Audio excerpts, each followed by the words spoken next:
This is a Rogue Media Network podcast.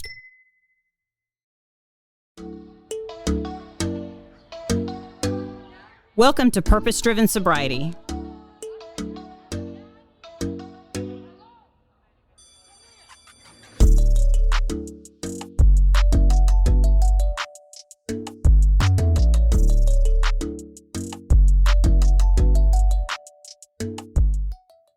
Thank you for joining the Purpose-Driven Sobriety podcast. My name is Christine, and I'm an alcoholic. Today's sponsor is actually purposedrivensobriety.com, where we have t-shirts that are recovery and faith related that help support the show. Just a very small portion of each t-shirt is a profit, and it goes to this cause, is to do this podcast. So, and also be sure to check us out on social media, Purpose-Driven Sobriety. There is a Facebook page and then a private group that you can also get into where we just share all the things regarding recovery. So, without further ado, today I got me on a Normie, and I just happened to have papers on him. The Hubbins Rick is here with me today to do purpose-driven topics, and I know I've done this before with some of the girls in recovery that have come up and talked with me, and we've chosen topics. But I figured it'd be fun to see a normal person, an earthling, pull out topics and see what he has to say about them. So, which, here's the deal: every single one of them, every single human deals with each and every topic that's in here. So I figured it'd just be fun to get together and do that. So, hi, Rick. Hi, Christine. How are you? I'm good. How are you? Thank you for coming on here. Is that the salutation? That is my salutation. Yeah. So what we're doing is we've got a fishbowl. If you're listening, you can also watch this, by the way, on YouTube if you choose to. We just pull a topic out and just wherever the spirit leads you. Got it. Okay. So how about you go first? I'll go first. And that's the first time I've ever been called a normie. You are a normie. Slips. Okay, well, now, so in recovery world, slips means to relapse. Relapse, right? But, the way, and you and I, and for those of you who don't know, you can go back and listen to Rick's episode. It was within the first 5. I can't remember which one it was.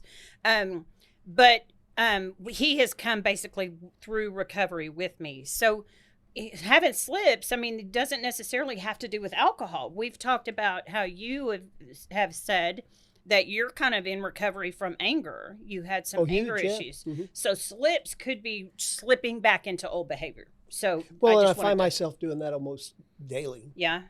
Not so much to where I just I act on it, but the thoughts and the probably very similar to what you go through. I know that, you have thoughts of, what it would be like to take a drink again and, the repercussions of that.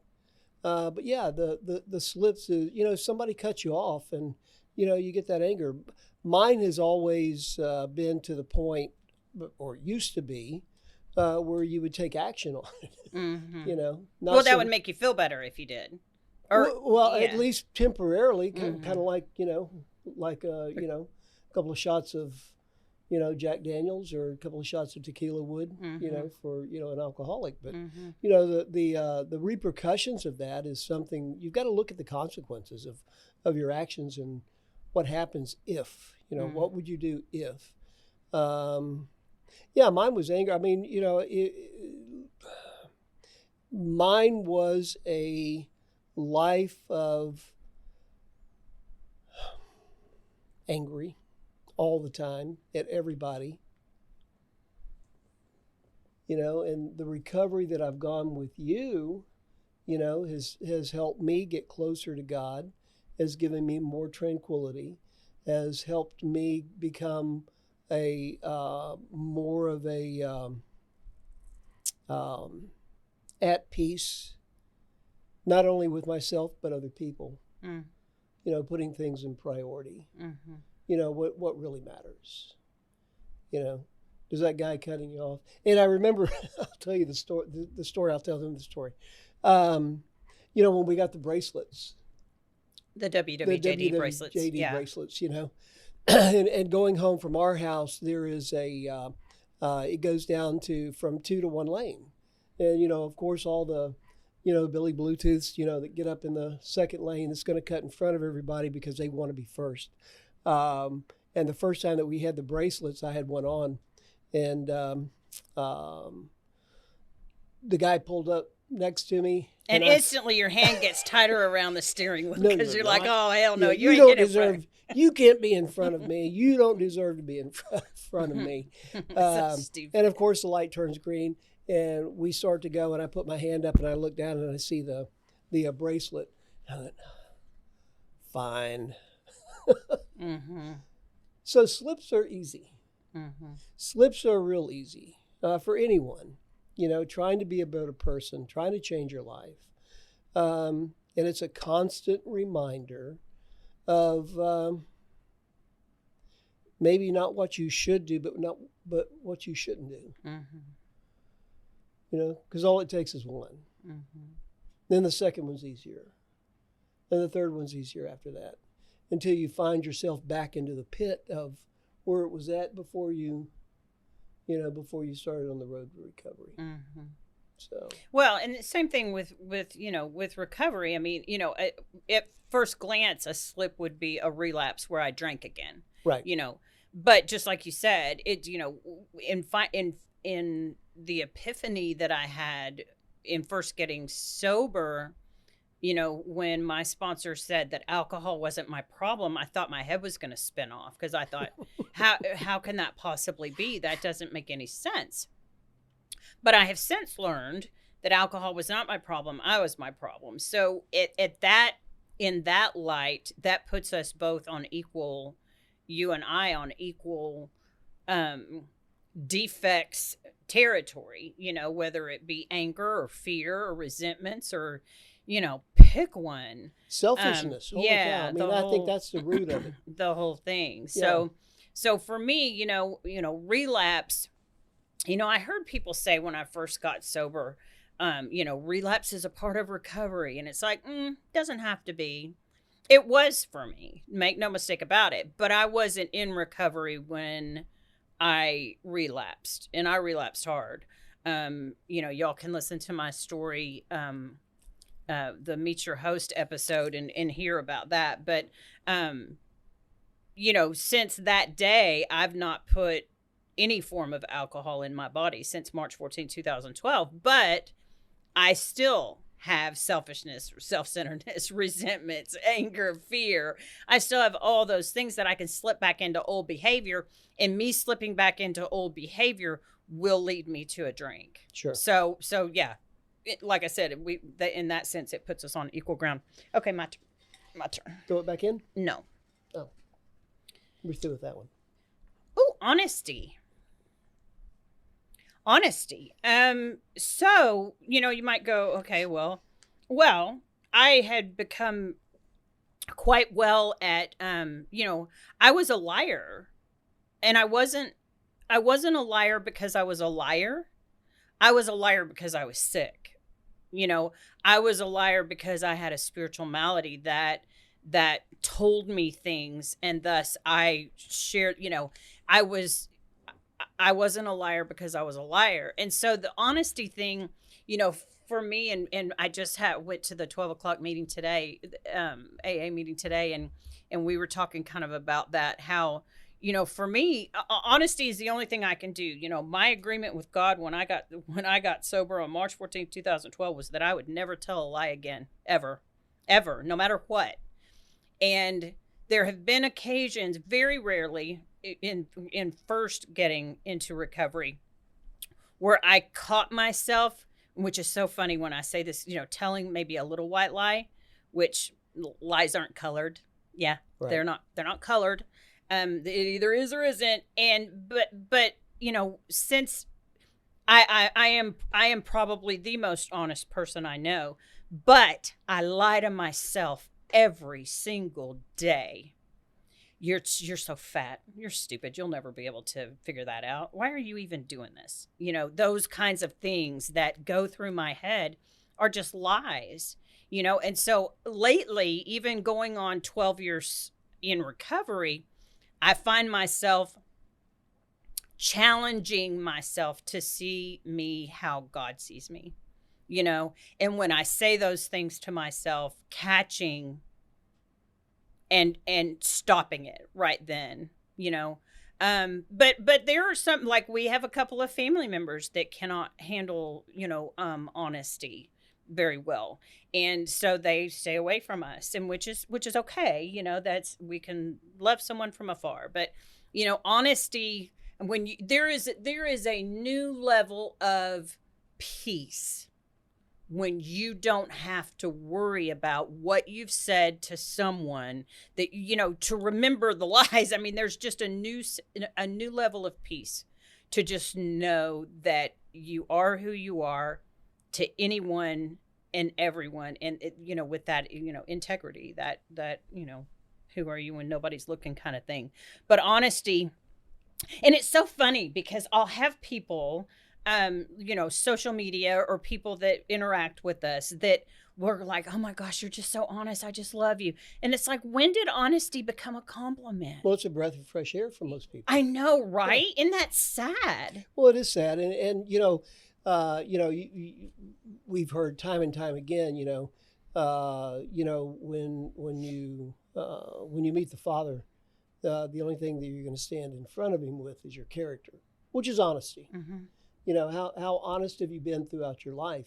And I think that's one of the things that everybody needs to work on.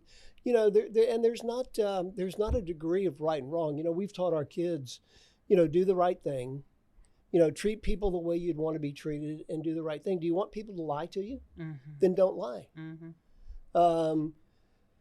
So it's honesty is a character building, and there's no degree of honesty. You either lie or you don't lie, and you can't pick and choose what you're going to be honest about. But I got to tell you though, that there is such a thing as, you need to check your motives when you're at times when you're being honest with someone. Like, for instance, we were talking about that again at the meeting today, where if you let's put it this way, if you were to sit here and be having a conversation with someone, and you go, yeah, and 2 + 2 is 5. My instant thing, if I'm being very honest with myself, my instant thing is, I want to correct you so that I am above you. There's no two ways. There's no way to decorate. That's just the truth. So in reality, what I should, am I correct? Would I be correcting you to make you a better person, to help you, enlighten you? No, that's not the honest truth. When you really unpack all of that.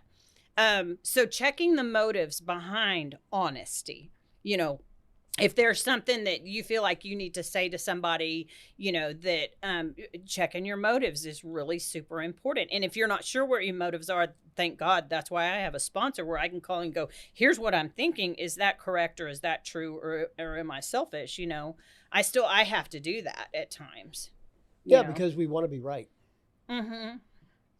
But there's a line between being honest and being cruel. Being a jerk, yeah. Yeah, Mm-hmm. How does this sweater make me look? Well, it's stupid looking. That's being honest, but it's also being cruel. Well, it doesn't look bad, but maybe another sweater would be a different, Mm-hmm. different look on you. Yeah, you and I have a thing with that. Let's get out our dirty laundry. Yeah, because there are times where I of course, but you do have a point. Sometimes I'm a little bull in a china cabinet or china store or whatever they say. I know I'm admitting it. But there are times where it's like, I could say to you, oh, maybe another sweater, and you're going to get butt hurt. Because I want to be right. Every single time you get butt hurt. So I've gotten to where it's like, if you just want to look like a dummy, then look like a dummy. Whatever you want to do. That's honesty. Anyway, okay, pick another topic. My turn. Your turn. Go. Come on. Good one. Sponsorship. Okay. Let's talk about that. Yeah, let's talk about that. And let me tell you, one of the things that I've found, you're my sponsor. I mean, our travels through this, recovery and, the addiction process. And I've been not a normie, but a third party Willing participant. tag along. Willing participant. Willing participant. Tag along. But I think everybody needs a sponsor, whether it's or in earthling terms, a spiritual partner is what, like, I tell some of my friends. Partner, someone that you can, not necessarily someone that leads the example, which would be, of course, the best way to do it, but someone that you could talk to, someone that you can draw from, someone that has got some offerings of a better way to live your life. Does that make sense? Mm-hmm. I know you have a sponsor, and when things get kind of tough, you pick up the phone and you call her, or you have lunch with her, or you have breakfast with her, or something. Mm-hmm. But it's that connection where someone might say, there might be a better way to do this. Because given on our own, we're going to do what's best for us. Mm-hmm. Not necessarily the best thing to do, but what we feel like is the best thing for us. Mm-hmm. That selfishness comes into play. Mm-hmm. And we live a life of selfishness. From an instant that we are able to walk, talk, understand, it's drilled into our head. You can do anything that you want to do. You can be anything that you want to be. And those are not bad things, but, there is I think there's a line that you can do anything that you want to do, but you don't have to kick people. You don't have to run over them. You don't have to step on them. And I think the sponsorship is one of those things that helps you to find your way of the right way and the best way to do things. Mm-hmm. Yeah. Well, and sponsorship for me is someone that I have given the authority to call me on my stuff without consequence. I mean, I have given her the authority to tell me how I am or how I'm being or how I should be. Whereas I love you, but there are times maybe I'll share something with you that if you said to me, maybe you're being a little selfish, I would claw your eyeballs out. Right. Whereas with her, it's like, crap, maybe I am. I have, like I said, it's so important because if you have not given that person the authority to be honest, right, it won't work. The relationship won't work. Or it won't work to its full capabilities, if you will. And the same thing if you're, we have a lot of normies that listen to this show, people who aren't alcoholic, but they still have alcoholic behavior, mind you. I think we've distinguished the difference. But yeah, having a spiritual partner, and that's just another human being that you trust enough to give you the authority to, and that's actually having a conversation with another human being and saying, listen, here's the kind of relationship I would love to have with you. Are you willing? And it's invaluable. I mean, it's, because sometimes my emotions and my thinking are just so wrecked or so screwed up at the time that I just can't see the right thing to do. Because you're right, I'll make it about me, and that's 100% of the time the wrong thing to do. But I can't see that if I'm in this middle of a storm. I can't see it. So she's the voice outside the storm to go, hey, come this way. Come this way. Have you thought about doing this? And it's not you need to do this or do this. It's not somebody that's going to give you directions. A drill sergeant, right? Here's the instructions, and you do 1, 2, 3, 4, 5, and this is the way you're supposed to live. It's not that. It is someone that you can talk to, mm-hmm. someone that you can share things with, mm-hmm. Someone you can talk to and share things with without being judgmental. Mm-hmm. Because most of the time, even if it's a close friend, the thing in the back of their mind, when they, tell me what to do. Nobody needs to tell you what to do. Being able to think about it and talk about it and start to work those things out in your own mind, I think is the important thing of a sponsor. Well, and the beautiful thing about my sponsor and how I sponsor is I don't have the answers. I don't have the answers. And she would tell you she doesn't have the answers. She always directs me to the one that does, which is God. She always says, which it drives me freaking crazy, because I'll be spinning like the Tasmanian devil and I'll call her and she's like, what does God say? And I'm like, I don't know. I called you, and she's like, well, I'll tell you what, why don't you ask God what he thinks and then let me know what he says and let's talk about it. So it's just always been a great relationship. So, okay, let's do my turn now. Ooh, perfectionism. You know what I learned recently is perfectionism is a form of pride and ego. And selfishness. It is, and selfishness. And everything. It is not a good quality to have. It's always great to want to do well, but once you have done your best, you should be able to go, that is enough, and put that down. I am a perfectionist. That I'm not near what I used to be, but with I'm a 54-year-old ADHD person that is unmedicated, mind you, but so I have to have things a certain way in my area, a certain way for me to be able to function properly. We laugh because my desk, Rick and I work together.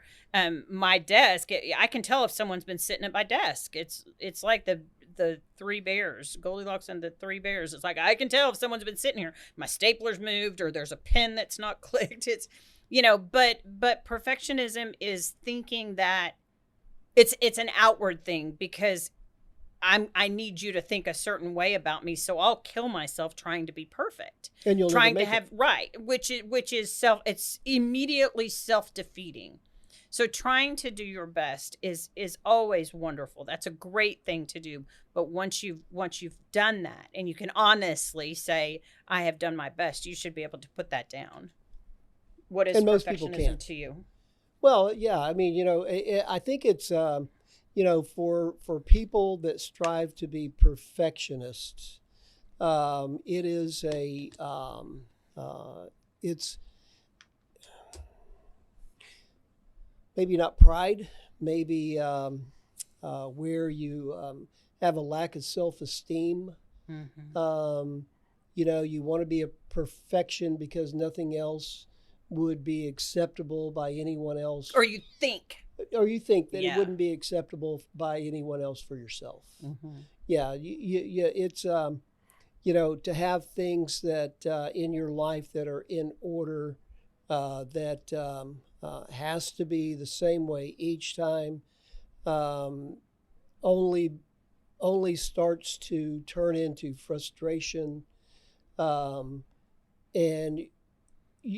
unhappiness with yourself, because you'll never get it. Mm-hmm. If you want to be a perfectionist, that's do your best, but you'll never be perfect. Mm-hmm. And never being perfect will always lead to that frustration, which will lead to anger, resentment, which will lead to drinking, which will lead to acting out and having absolutely, all the other things that go along with the our imperfections of life. Mm-hmm.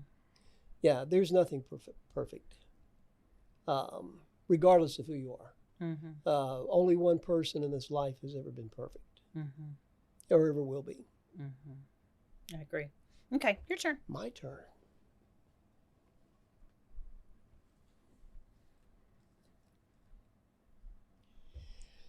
Oh, character defects. Oh, I thought I took that one out. I don't have any of those. Okay. Where's that honesty one? Let me get that one back. Perfection. Where's that perfection? Character defects. We've all got them. Um, you can be in a room of, 30 people, and there'll be somebody that you just don't like for whatever reason. Now, the question is, what character defect is that? Is it of them or is it of you? God said the greatest thing, or Jesus said the greatest thing was to love thy neighbor as thyself. Wow. How do you do that? What is that, a character defect, not being able to do that? What exactly is a character defect? Anything that gets in my humble opinion, anything that gets between you and God. Which is why the steps, the program of recovery is so beautiful, because the steps help you iron those out. And just as soon as you get up to 12, you slide down the banister and get to start over. Step 1, what am I powerless over? Is my life unmanageable because of it? And then getting to step 4, you list out your resentments and then getting over to the last column on step 4, it's like, where was I wrong in this situation? Which always is where the meat and potatoes are, because if I'm, and it says in our literature on page 417, that if we are disturbed, it's because a person, place, or thing is not doing what we want them to do. So whose problem is that? Right. So Yeah. the character defects, I don't think I have near as many as I did, but yeah, this will be a work in progress. I get to do this for the rest of my life, but the beautiful thing is I get to do this for the rest of my life. Well, what is it? Is it honesty or lack of honesty? Is it, is it pride? Is it, any of those things that we've already talked about, are those character defects? And I think it's, as we go through life, we're gonna have character defects regardless of what we do or how good we are or what we're striving to do. And I think our goal is to maybe have less character defects at the end than we did, at the beginning of our journey of life. Mm-hmm. But again, the beautiful thing about recovery is there is a solution, right? That because a lot of people have all kinds of character defects, but don't have the self-awareness to know that's what's going on. Whereas we have the steps to where if we are disturbed, it's like, okay, what's going on? And we have a way of releasing those defects as they cause harm to ourselves and to other people, through the steps. So, okay, enough of that icky one. Let's find a good one. Oh, this is a good one. Prayer. So, and it's funny because and it may sound weird, but I don't pray, because I have just an open dialogue. With God all day, every day, never ceasing. May do the good food, good meat, good God. Let's eat at dinner kind of thing.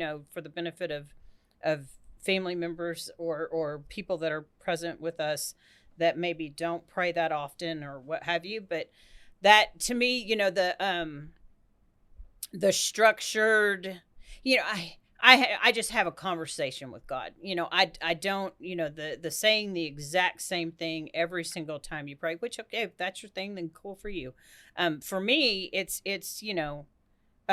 sometimes my simple prayer, which is again a thought I have towards God, is just help, or use me, or what do I do now, or the these and the thous and the all that kind of stuff. I think here's my point.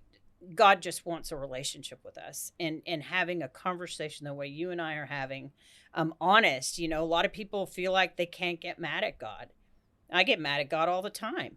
He can handle it.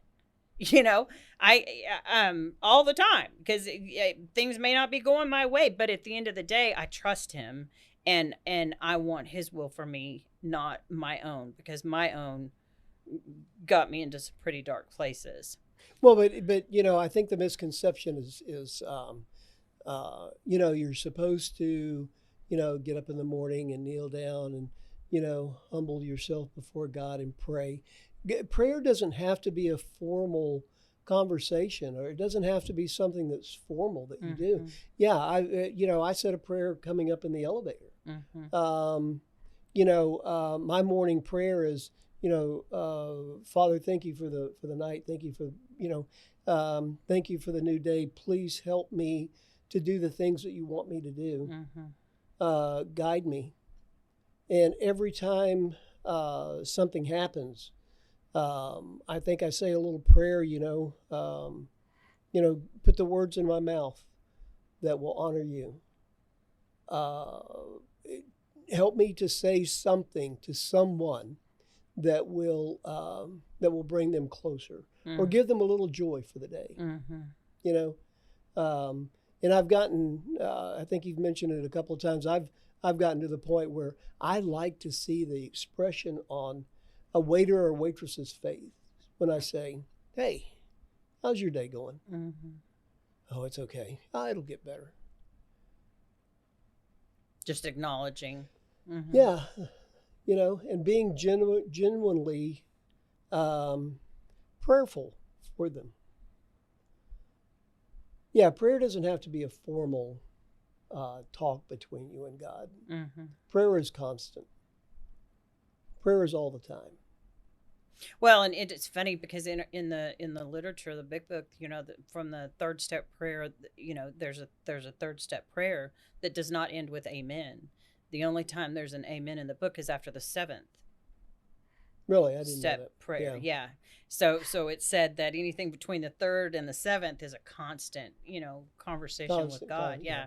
But yeah, prayer, it's one of those things, and it always strikes me funny because I was this person as well prior to getting into recovery, where something really bad will happen, and it's gonna, someone will say, all we can do now is pray, and it's like, oh my gosh, that needs to be the first thing you're doing.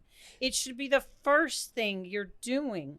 First thing in the morning, last thing at night, and everything in between. Well, yeah, but because God, God is a gentleman. He will not go where he is not invited. And if you find yourself getting into any type of a situation, that's the first thing you should do. Then if there's physical or whatever actions that need to be taken, but you got to invite God into the situation instead of waiting until you're climbing the walls, and then you're doing what's called the foxhole prayer. God save me from and anyway. So I promise prayer. I'll do better. Right. Deliver me from this, and I promise I'll do better. that movie, I can't remember the name of it, with Burt Reynolds. We looked it up not too long ago. Where he's going to kill himself, so he swims out into the middle of the ocean. He's, I'm out of here. I'm done with this life, and then all of a sudden he has this epiphany that he wants to live, and he's like, God, if you'll save me, I promise not to do this, and he starts swimming towards the shore. And as it gets a little bit closer, he's like, oh, God, I promise not. I'll give you 50% well, maybe but I won't do this anymore. Anyway. And by the time he gets to shore, he's got one or two things he says he's not going to do anymore. That's just such his life, man. And then Dom DeLuise tries to kill him when he gets on shore. Okay, your turn. But we live our lives of wantings without prayer. Well, in gratitude, I mean, how many times do you just stop and say, God, thanks, God, for I just, getting all the green lights between here and the office. It's like, I think I'm the Queen of Sheba, and it's like, thanks for that, God. Not maybe it is, maybe it isn't. I choose to believe it is. So anyway, okay, what'd you get? Attraction. Okay. And I think that the first thing that comes to mind when someone says attraction is, you look at someone, you go, oh, they're attractive. Or you look at, you're attracted to them. The fact is that, it's a law of attraction. Giving it to God is, the attraction there is the serenity, the peace, the thing that you get. And the more that you give it to God, the more of what you're looking for in life you will get in return, the law of attraction. And people say, well, if you think about money, you'll be attracted to money. Yeah, we have to learn, we have to relearn or unlearn that the thing that we measure success by is not always how much money we're making or how much money we make. I think that's indicative of, look at the people in Hollywood and look at the people that have you thought had the world by the tail. Mm-hmm. I think Steve Jobs said that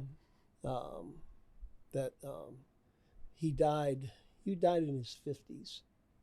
And he said that the closer he got to death, the less importance of his life in making money has become. No, I imagine. Yeah. Yeah. Mm-hmm. But the attraction. But what I have found is that, happiness attracts happy. Contentment attracts contentment. And you find yourself surrounding yourself with people that are like you. And Good and bad. Well, good and bad, absolutely. So you got to be careful of what's inside. Who you start to hang out with. What's inside, because resentment, anger-filled people,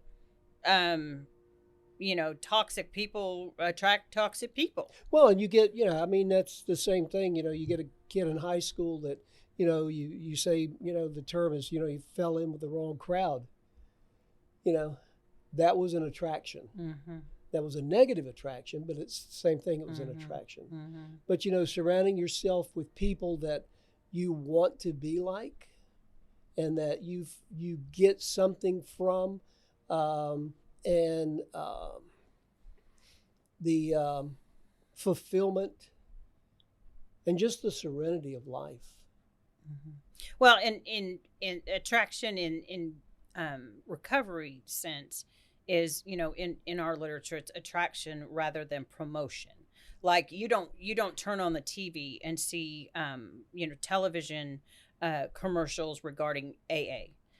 There's not big publications in magazines, saying, hey, come join Alcoholics Anonymous. You don't see billboards. You don't see, magnetic signs on the side of cars, Alcoholics Anonymous. It's attraction. And that's where, I don't very often use the proper term AA on this show. I do because it's part of my journey. It's a part of my life. I still get to almost 12 years in recovery. I still get to go to at least 2 meetings a week. I still talk to my sponsor every single week. But the attraction part for me is my behavior, the way I carry myself, the way I speak. The whole idea is that if someone is and again, I'm speaking in the recovery world, if someone is suffering from the disease of addiction and they see, I can only speak for myself, they see me speaking about it or talking about it, and I'm not grandstanding, I'm just simply telling my truth. There's a soul to soul like attraction right there that hopefully they say, I want what you have. Where did you get it? Right. And I can say, hey, meet me downtown at 12 o'clock. I'll show you, and that's the attraction versus promotion. But along those same lines with anything, if you want a child, you can't raise your children. It doesn't work. Do as I say, not as I do.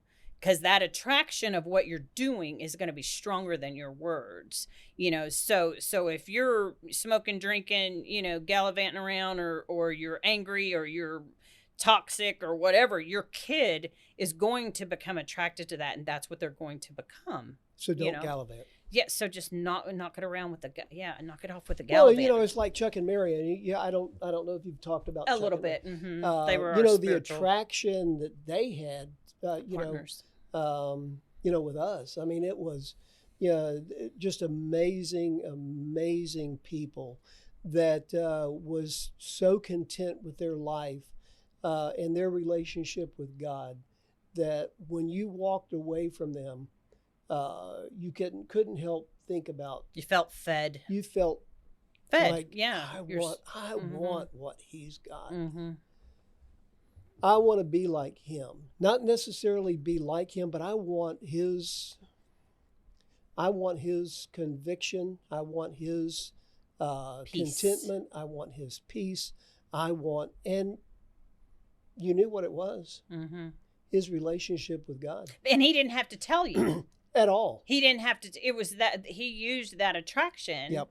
To. And you walk away from a conversation with him, and you just knew. Mm-hmm. You just knew. Mm-hmm. Yeah, that's the attraction. That's good stuff. Okay, I think it's my turn. Okay, let's see what we have here. Ooh, worry. So lack of faith. Worry is also, it all comes back down to me. Any type of negative emotion always just needs to turn around and point right back to me, because if I'm worrying, I'm saying basically, I know better than God, and I don't trust him. Or I'm going to take control over it, and I'm not sure what's going to happen. Mm-hmm. Yeah, I don't worry near what I used to. I would sit here and be a liar if I said I never worry. I do worry on occasion, but it's very short-lived, because of the program of recovery.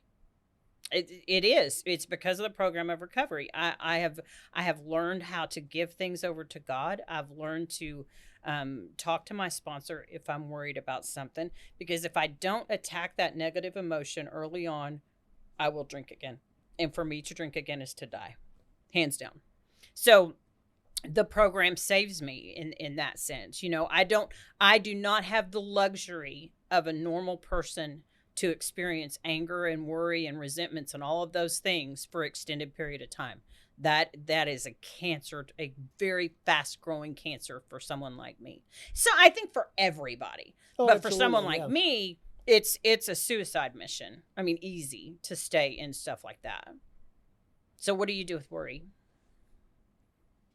Well, let me tell you, I mean, my life used to be nothing but worry and anger. Mm-hmm. It was the control that, I would worry about, was I making the right decision? And if I didn't make the right decision, what was going to happen from there? And, if that happened, what was I going to do next? And I could future trip, a year out. Mm-hmm. And the thing with worry is that not only does it make you, made me angry because I didn't have control of the situation or the outcome, but it can also make you very depressed. Mm-hmm. You worry about something that you have, again, you have no control over anything. And I'm not saying that, God didn't give you a brain that you could make decisions and have solutions to life, life situations. But to worry about the outcome, to worry about, if I make this decision and this happens, what am I going to do with this? And oh my gosh, and to stay awake at night, wondering and worrying. The thing that I've learned with your recovery is let go and let God. Mm-hmm. Because there is nothing in our lives that we have control over. You and I get back in the car and go back to the office.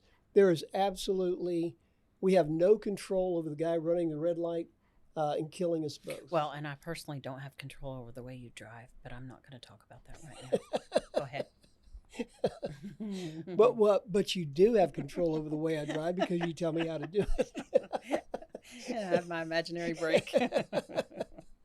But the worry part is a lack of faith. Mm-hmm. Jesus told us, worry about nothing, pray about everything. Oh, that's real easy to say.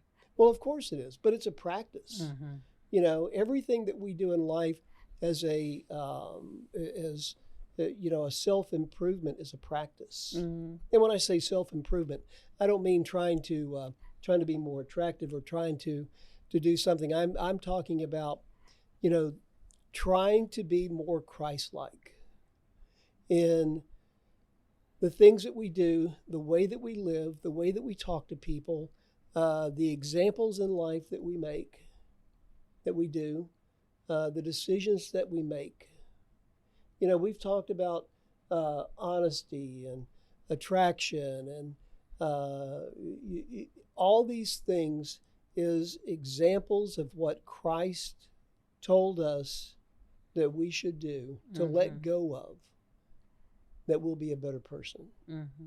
And the closer you get to God, the closer you get to Christ, the more contentment you have. Well, and also, that's often a little bit of a tangent, but the closer you get to God, the harder Satan's going to come after you. Oh, absolutely. He doesn't go after the bad people. It's one of those things that I see people in recovery all the time.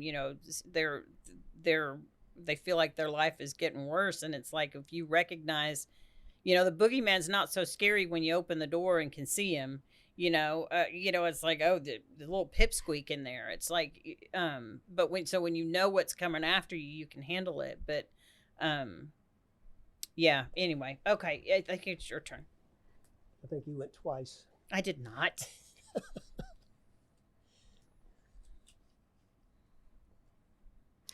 Meditation. Mm. What's the difference between meditation and prayer? Are you asking me, or I'm are asking. you going to tell me? I have an opinion of it. Okay, so what would be your answer to that? I think a meditation is just a quiet time to not talk to God, but let Him talk to you. Prayer is talking to God. Mm-hmm. Thank you, God. Thank you for the things that you've done. Mm-hmm. God, I've got a decision to make. I'd like for you to help show me the way, or to show me the way.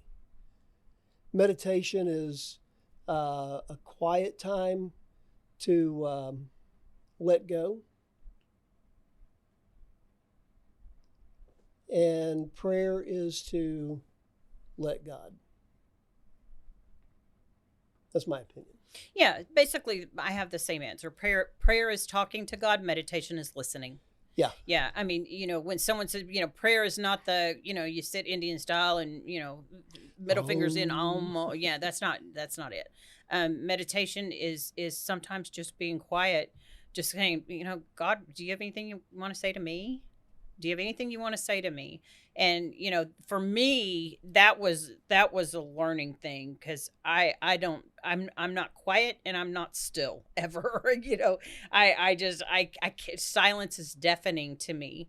And so for me to get quiet, it took some, even if you start out with 5 minutes, but for me, I had to have a piece of paper and a pen, because, and again, this is going to sound really weird, but you're a liar if you say it never happens to you.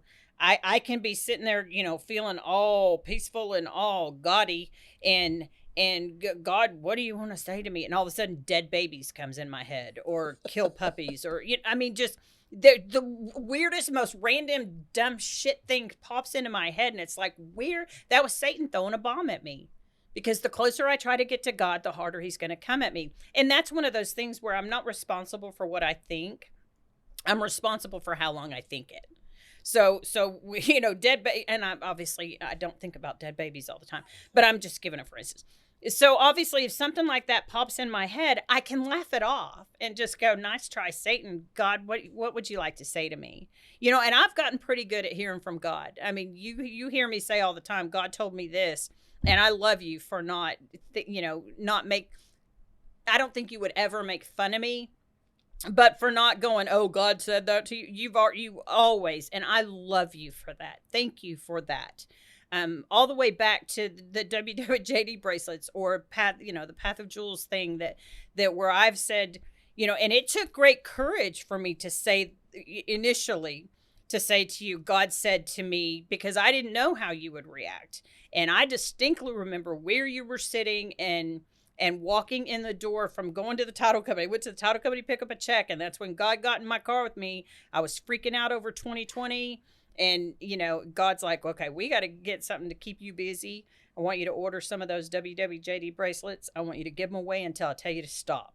And he still hadn't told me to stop. Well, we've given a few of those and away, we've given thousands and thousands away across the country when we travel and, getting blood drawn and nurse. I'm like, what's your favorite color? But you have always supported me when I've said, God has said this. And, you're like, well, who am I to say that he didn't? You better get busy, But anyway, meditation is just listening to God. And here's the deal.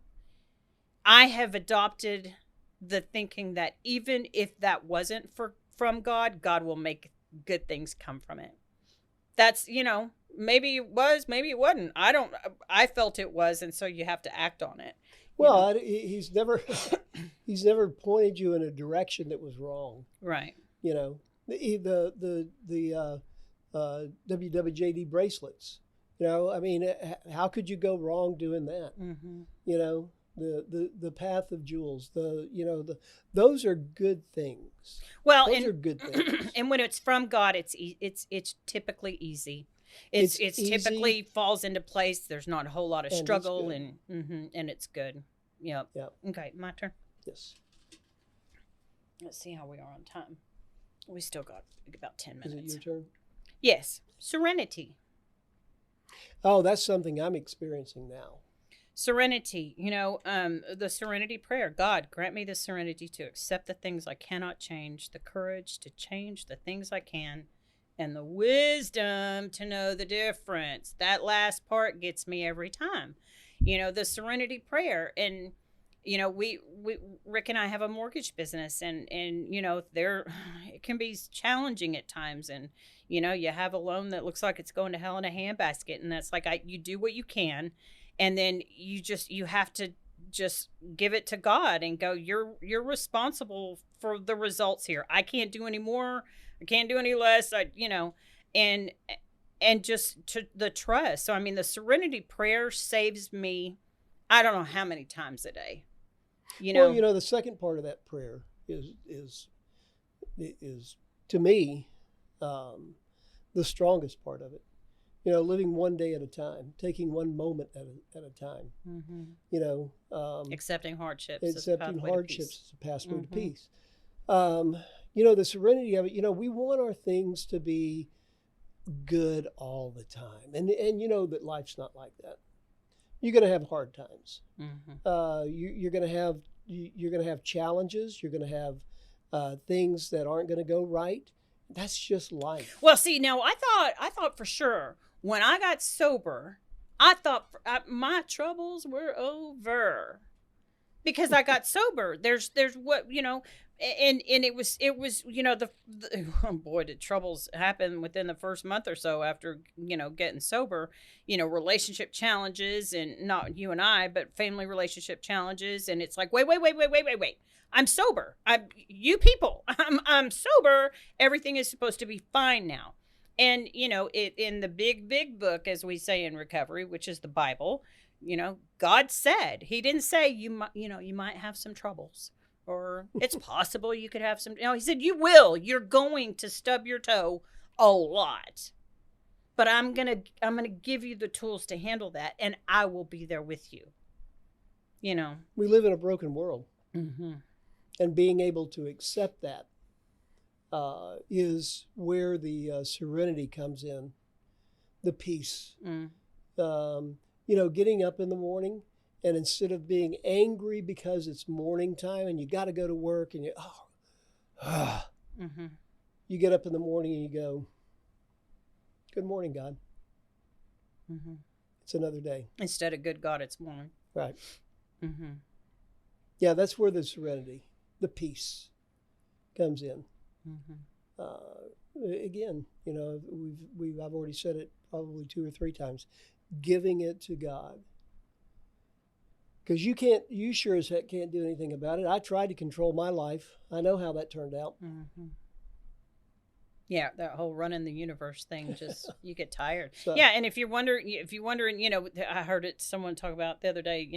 We go to bed thinking we didn't get enough done. We we didn't have enough time, and you wake up, I didn't get enough sleep, and it's just the perpetual constant frustration and what have you with your life, whereas the counterpart to that is gratitude. You can't experience not one single negative emotion while you're in gratitude. Not one. You can't be angry you can't be angry and grateful all at the same time. right. It's impossible. So that's where my sponsor does to me, I do to sponsees, I do to our children. When they're in all kinds of sorts about them, it's like, okay, tell me 3 things you're grateful for. 3 things.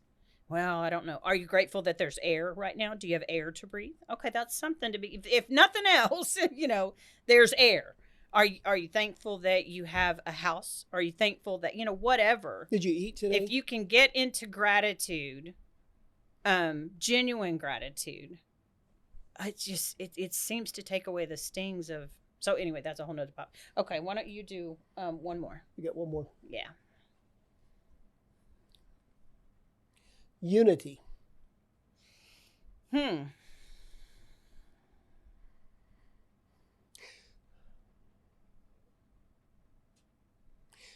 The more I practice the serenity, the gratefulness, the thankfulness, the more that I feel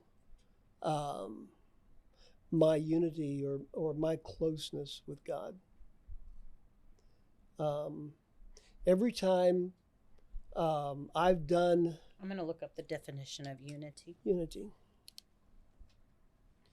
Being as one or uniting.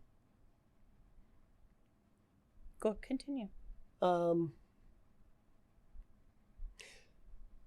I think that's important. When Christ was on earth, the thing that I think that he wanted us to realize is that there is a possibility of we can have a little slice of heaven here. We don't have to worry. We don't have to be frustrated all the time. We don't have to be angry all the time.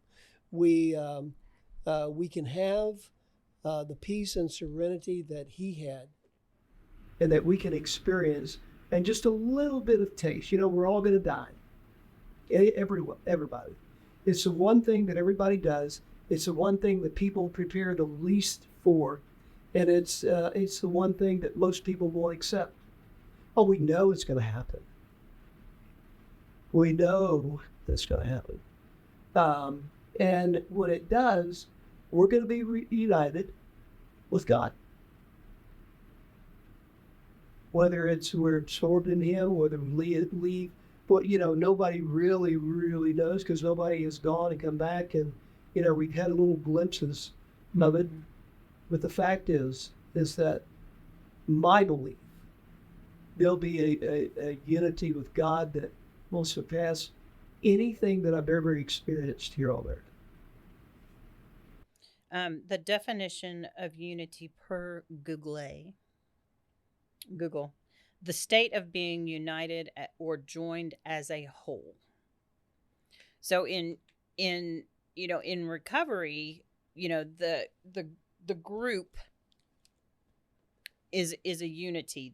The group is, to be united as one group is really important. To have that. I can remember on March 14, 2012, when my sponsor said to me, "Are you ready to go?" Because it's up 3 flights of stairs. "Are you ready to go up and change your date?" And I remember sitting down in that chair, and for the very first time in my entire life, I belonged. I wasn't trying to fit in. I belonged. The way I was, and I felt a part of. I felt it was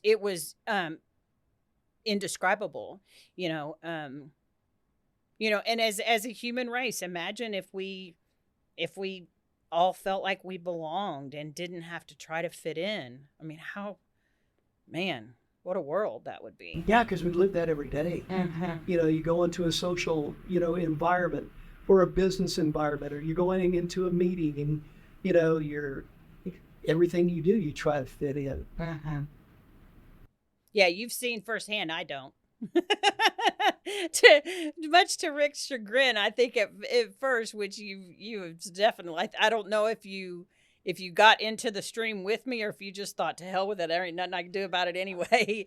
But the integrity with this girl is something else. Because I mean, if you're around me within 5 minutes, not as if I set out intentionally, but being in recovery is who I am.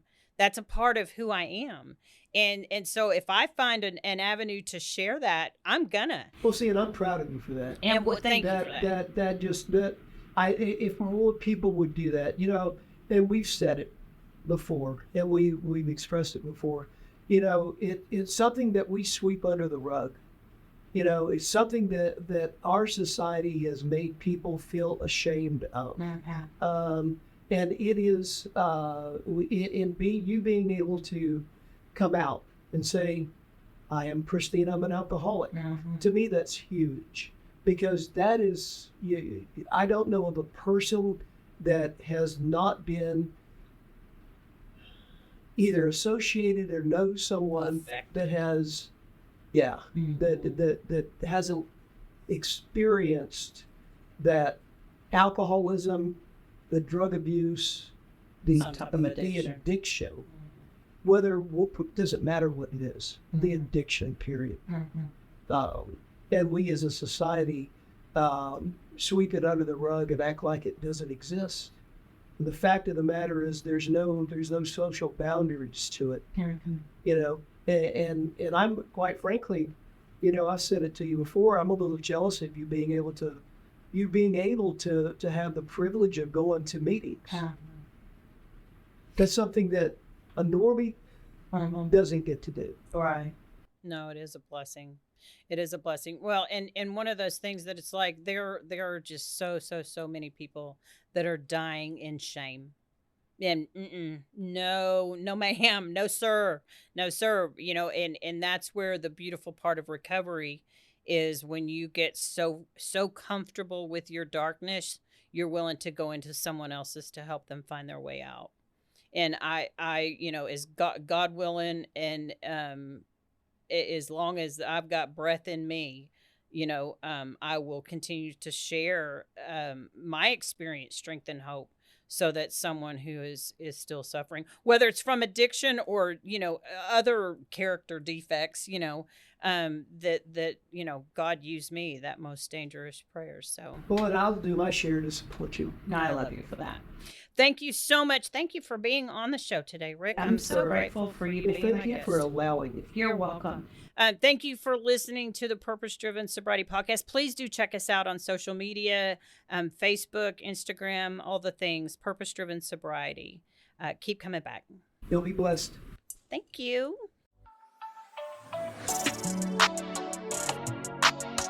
Thanks for listening to Purpose Driven Sobriety. Keep coming back.